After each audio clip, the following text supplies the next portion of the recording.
Freaky fun for everyone. Sold Leonardo, the katana blade. Attack the evil Inhumanoid, forcing him back into the earth. Hey, the name's Boglins. You sold separately. Battle Armor and Skeletor each sold separately. You put them out together. Turn them into the light, and they change into even more powerful. Battle against Lion-O and the new Thundercat ally.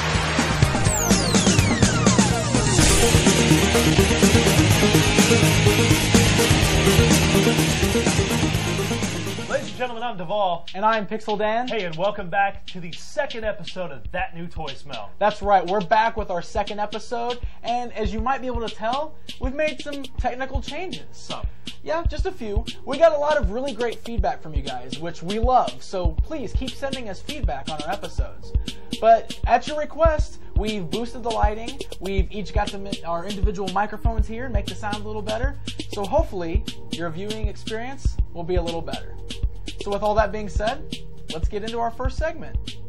We introduced a new segment called the Retro Return, and our good buddy Dirt is going to give us all a look at the history of muscle from the original series in the 80s all the way to the 2002 re-release called Ultimate Muscle. Let's take a look.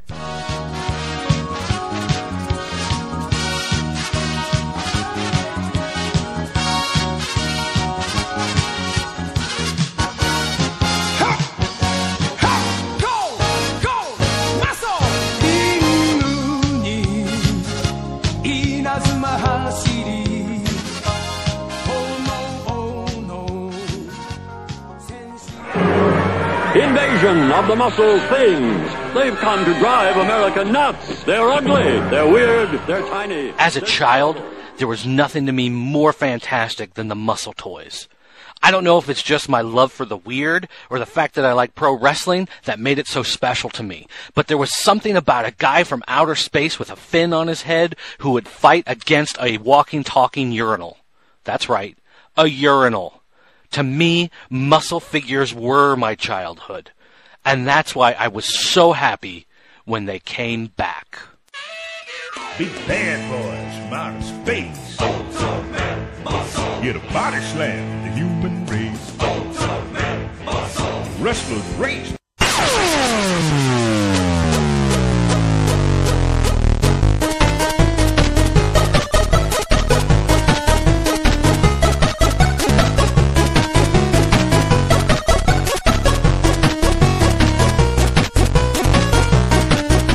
Before we get started looking at the toys, let's take a quick look at how muscle started in Japan. They started as little pink erasers. Oh, are you back already? Maybe that was a little too quick look back. Let's take a longer, quick look back. Now, originally they were called Kenkishi. Ken from Keniku, which is muscle, and Kishi, which means eraser. Hey, that's Sharpie. You're not going to erase Sharpie. Idiot. Now, in Japan, the toy line came from a comic book known as Muscle Man, centered around King Muscle. He was a bumbling superhero that never seemed to do anything right. But they got about 400 of these little figures based off of it that they sold in vending machines. We never got that many in the U.S., but we still got several hundred of these characters. You could get them in 28 packs. You could get 10 of them in a little plastic garbage can. You had these little blister 4 packs. You could also get special figures if you bought the championship belt, the interactive wrestling ring, or the board game. These guys were everywhere, and they were cheap, so I could buy a lot of them, and I think that's why I loved them so much. Now, of course, all the figures started in the traditional pink, just like the Japanese erasers. But then over time, they started to introduce new colors. You had neon green and blue and red and orange and all these different things that basically meant they could charge you again for the same figures. Most people didn't care. In fact, a lot of people thought it was nice to have variations. When the Ultimate Muscle line came along, they started with more of those little figures that we all knew and loved. They had them in these big packs. They also had them in these trading card packs. Now, you get a pack of trading cards and a play mat, and then you have one random character in there. Now, the game was pretty much garbage. The translation was all over the place. You couldn't really understand it or play it. But you got one of those little figures. The only problem is, because it was random, you never knew which one you were getting. The characters came in blue and red, so you kind of had to mix there, and you could be like, oh, that's the same guy, but he's a different color. However, you were always getting 20 of like the same guy, so you'd end up with your 2 that were part of your collection, and then you'd have all these other ones left to the side. But still, it was nice to have them again. When you bought the big packs, a lot of the figures looked like the regular pink ones, but then you also had some that were painted. They'd be fully painted to look like the characters in the cartoon or in the comic book, but you also had some that were silver or gold, and so they were actually very nice to look at and to collect. Now, as much as I loved having those little figures to collect again, and it was so great to see little figures like that, the real gem of the 2002 relaunch line were the line of Super Wrestler figures. They were 6.5 inches tall, and they had 25 points of articulation. You had 8 figures: Kid Muscle, Terry Kenyon, King Muscle, Ramen Man, Kevin Mask, Jaeger, Robin Mask, Warsman. These guys could be put in just about any pose you could think of. If you could think of a wrestling move, from the Kaniku Buster to a backbreaker to just about anything, you could put these guys in that position. Plus, they all came with accessories, so they would have weapons that they could be used in the little mock battles. Now, you didn't make little mock battles with your figures? Shut up. Now, there have been other muscle toys released throughout the years, like these massive figures here from Japan. You also had these little big-headed, goofy-looking dudes. And when the Ultimate Muscle line was relaunched in 2002, they made kind of a big deal about it at Toy Fair that year, and they gave out this little silvery guy. He's one of my favorites. Now, one thing you're going to have to worry about if you're buying these things online are bootlegs. Now, muscle figures did come in a variety of different colors, but sometimes companies in places like Hong Kong would remold the figures and use a different type of plastic or rubber to make them. So you get these figures that are a little bit smaller, and they're way too rubbery and loose. Another thing to think about is that they were released in other countries under names like Cosmix and Exogeny. So you may end up with some of those foreign figures when you're looking for the actual muscle line. Of course, if you're from one of those countries, those are the ones you're probably looking for and fondly remembering. And, hey, thanks for watching. It's always great to see one of your favorite toy lines come back. And even though the 2002 relaunch didn't last more than a year and a half, it was still great while it lasted. We got some great 6-inch figures, and I still have a ton of these cards and little guys to play with. New packs that I will open sometime in the future. I promise I will open them eventually, so that I can still rediscover these toys that I love.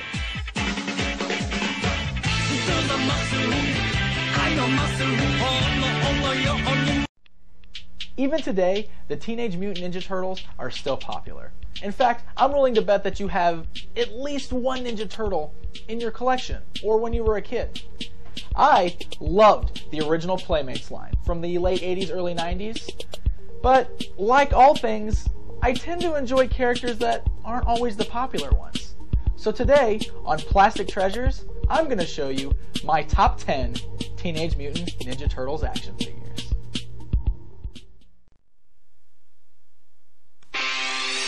Teenage Mutant Ninja Turtles, Teenage Mutant Ninja Turtles, Teenage Mutant Ninja Turtles, heroes in a half shell, turtle power. In the early 1990s, there was one powerful force that dominated the entertainment world: the Teenage Mutant Ninja Turtles. That's right, those lean, green, pizza-eating teens were all the rage with the kids in this era. And I don't have to tell you how cool this toy line was. Most of you probably already know that. And I could sit here all day long just to show you all the fantastic things that came out. But instead, I'm going to go ahead and tell you about my personal top 10 favorite Teenage Mutant Ninja Turtle figures.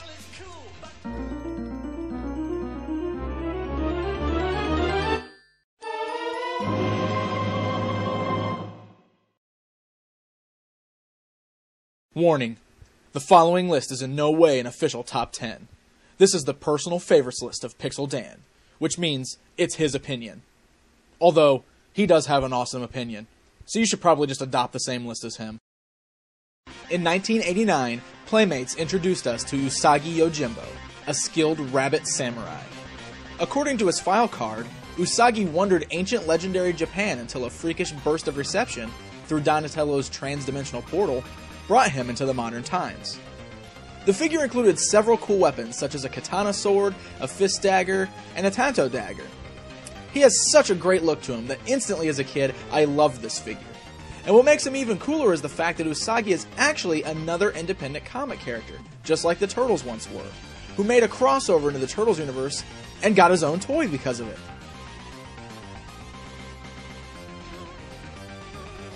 After seeing Ninja Turtles 2 and watching that awesome end scene where Shredder poured mutagen on himself to become the Super Shredder, I knew I wanted him in toy form. And in 1991, my wish came true. Super Shredder is overall just a great looking action figure. From the giant spikes on his forearms and shoulders to the ooze canister in his hand. This figure just screams, I am a badass. To this day, this is still my favorite version of Shredder that we ever received in action figure form. I'm not gonna lie, I have always had some sort of weird fascination with any toy that was either translucent or shiny. So how could I not love Chrome Dome? Released in 1991, Chrome Dome sported an awesome metallic silver paint job that was so shiny you felt like you were buying a piece of treasure when you left the store with him. My only real problem with this figure is his terrible stance. You see, the Turtle figures were always known to have dynamic stances, but this one is just terrible. Because of how his foot is bent, he's impossible to stand up on his own. But you know what? As angry as that may make me, I always forget about it when I realize how cool he looks. Ooh, shiny. Before we got Tokka in Ninja Turtles 2, there was another evil mutant turtle, and his name was Slash. This evil turtle from Dimension X, released in 1990, was not the smartest mutant alive. But he was a damn cool looking figure. Dark green skin, a spiky shell, a black bandana, and a slew of great weapons such as the nasty nunchuck and the psycho sai made him easily one of my absolute favorite Ninja Turtle figures. Skate or die, dudes! It's Mondo Gecko! That loner skateboarding lizard was released in 1990, and he quickly became one of my favorite allies of the Ninja Turtles. The bright colors on this one really makes him stand out, as well as that rockin' skateboard that he came with. He also came with a sheet of crazy stickers, so that you can decorate the skateboard however you wanted. As you can see, this is my handiwork from when I was a kid. Pretty sweet, right? Seriously, how could you not love Mondo Gecko? In 1990, Playmates gave us one of the coolest looking heroes of the Ninja Turtle toy line. Wingnut, along with his mosquito sidekick Screwloose, always had a special appeal to me. A clumsy vampire bat, Wingnut is said to be far more likely to smash into a building than to catch any baddies, which would explain his flattened nose. But that didn't matter to me. I loved the giant wings that you can clip weapons onto. I loved the goofy blue and gray costume that didn't seem to fit him right. He may have been a bit of a putz, but Wingnut was still an awesome toy.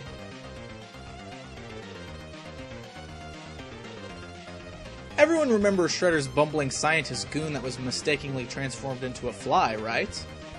In 1989, Baxter Stockman was released out into the world in action figure form. And what an awesome figure he is. To this day, I still marvel at the awesome sculpting job on this one. The tattered pants and lab coat, the half-human, half-fly head, and you've gotta love his fly swatter weapon with the baby turtle stuck to it. Baxter rocked. Oh no, another shiny figure. How could I resist? The better question is, why would I want to resist? Metalhead is a seriously great toy. Built as a robot version of the Turtles, Metalhead jumped from the bad side to the good side. He's got a metallic gold paint and the ability to remove his hand and replace it with weapons. And if you shine a light into the top of his head, he gets glowing red eyes. Really awesome, right?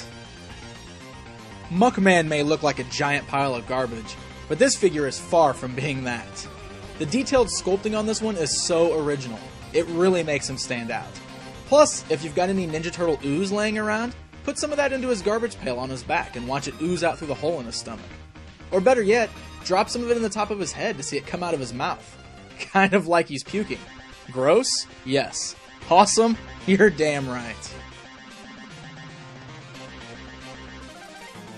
So, you ready to see my all-time favorite Ninja Turtles figure? Well, here he is, Mutagen Man. Remember what I said earlier about being attracted to translucent figures? Well, it's easy to see why I love this one so much. He has a translucent body that shows off all of his guts on the inside. Even better, you can fill him up with water and watch little plastic bits that represent bones and pizza slices float around on his insides. Mutagen Man just has an awesome look with a cool little gimmick. I'd recommend him being a part of any Teenage Mutant Ninja Turtles collection. He is way too cool not to own.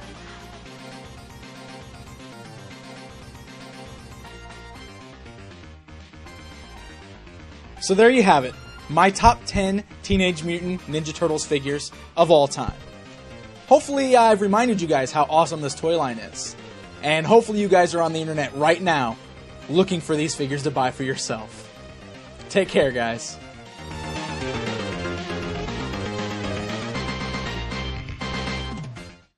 We introduced to you a new segment called The Collector's Collection, and in this segment, I got to spend some time with our good buddy here at the show, Scotty Cash, as we take a look at his rather unusually large Hulk Hogan collection.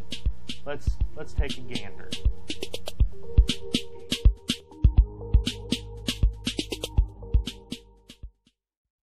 Ladies and gentlemen, welcome to the first Collector's Collection here on That New Toy Smell. I'm standing next to our good friend, Mr. Scotty Cash, a good friend of us and Dirt and Pixel Dan, and we're standing in front of his amazing collection of Hulk Hogan figures. Now, Scotty, tell me, when did you first start collecting Hulk Hogan figures? Well, Devolgene, it's funny you ask. I didn't realize I was collecting figures until probably about 15 figures in. Really? Yeah, when I realized, I have a whole bunch of these. I should probably get the rest of them. That's very cool. And I didn't get a lot of them off eBay or trading. I actually bought a lot of these, the Hollywoods and the Hogans in the store. Really? So, you know, it's very cool. Very personal. Yeah, very cool. Because I see a lot of WCW figures here from Toy Biz. I see a lot of WWE stuff and WWF stuff from Jakks Pacific. I see a lot of LJN stuff too. You see a lot of Thunderlips? I do see a lot of Thunderlips. That's nice. The ultimate Mel versus the ultimate Meatball, huh? I'm just saying that's what he said in the movie. Okay, I'm just saying that's what he said in the movie. Yeah. It's starting to worry me a little bit. I'm just saying that's what he said in the movie. Fair enough. The Hogan is such an odd thing to collect, don't you think? No, not for me. It's Hulk Hogan, dude. Right, exactly. Really? Exactly. Yeah? Yeah. Well, I grew up watching wrestling, and I guess I idolized Hulk Hogan, so yeah. I eat your vitamins, say your prayers. Yeah. This one back here in the back was the first wrestler I ever got. Really? It was Hulk Hogan. Old LJN wrestler. That's right. And that's why this one's in crap condition, because that is my actual original. I didn't go out and get an updated, cleaner version. It's very cool. Very so cool this stuff. is also probably my favorite because it was #1. From your childhood. That's very cool. Very, very cool. So you started this basically for your love of Hogan. Yeah. Is what it came down to. Definitely. That's really cool. That's really cool. So we talked some about the Hulk Hogan, but let's move on to his bad guy era in the NWO. Oh, and the bad guy era in the Rocky movie. Oh, the Rocky movie. Thunderlips. Yeah. Well, let's get some close-up shots of this stuff, and we'll come back and we'll take a look at the NWO. What do you say? Cool? Cool. All right. Now, I do have to say that Scotty Cash's Hogan collection is a little imposing at first, considering all the different Hogans he's managed to collect over the years, from companies such as Hasbro, Toy Biz, and Jakks Pacific. The amount of Hogan figures that's been made over the years is actually quite staggering, considering all the different versions of the NWO Hogan, all the different versions of the Real American Hogan, versions of Hogan from Rocky III. Of course, there was only one, but you got to add him to the list. It's obvious that Hulk Hogan has actually inspired Scotty Cash throughout his personal life as well as his collection life, as evidenced by this amazing collection we've taken a look at here today. But to be honest, there's still quite a few pieces that Scotty Cash hasn't obtained over the years of Hulk Hogan memorabilia and figures, and he's still on the lookout for those special pieces to add to his collection. As for now, why don't we jump back to Scotty Cash and take a look at his other shelf of Hulk Hogan figures based on his NWO days in the New World Order. We just go to black and white? What in the... Okay, so we're done with the Hogans. I don't think so, dude. Apparently you didn't eat your vitamins or say your prayers, little brother. What? Weren't you just clean shaven? I don't know, brother. I don't know. Okay, so moving on from the Hogans, we move on to the New World Order shelf. So, sorry, brother. So, tell us a little bit about this. What should I call you? Hollywood? Yeah. Well, it came down from the rafters. I'll tell you what, dude. Listen to Ball Gene. Wait. And I gotta be honest. Look, boys. Sorry. Boys? Go ahead. Sorry. So, why don't you tell us a little bit about how your collection with the NWO started with the Hogans? Well, there was not, really. He started swinging the bat, and I was No, look, Hogan's here, right here. See him? Well, it's obvious, brother. NWO. I know. When you're NWO for life. For life. Well, okay. So, in conclusion, do you know how many Hogans you have altogether? Yes, brother. Why don't you go ahead and tell us, Scotty? Brother. Scotty Wood, brother. Listen to Ball Gene. When I call you Ball Gene, you call me Scotty Wood. Okay. 18. 18? What? What are you doing? Why do you keep doing that? I don't know. Look, Hogans. Brother. 18. How many regular Hogans? We're here talking about NWO, brother. Sorry. Okay. So 18 NWO Hogans. 38. I thought we were talking about NWO Go Hogans. ahead, brother. I'm not here to brag. Okay. So what does that add together there, Mr. Hollywood Cash? What, brother? Did you get the two at the top, brother? I did. No, those are nice. Those are pretty. Okay. This one's spectacular. Hey, Ball Gene. Whoa. So, ladies and gentlemen, that concludes our collector's collection for today with Hollywood Cash Shogun. Sure. Ladies and gentlemen, we'll see you next time. Man, I gotta get out of here.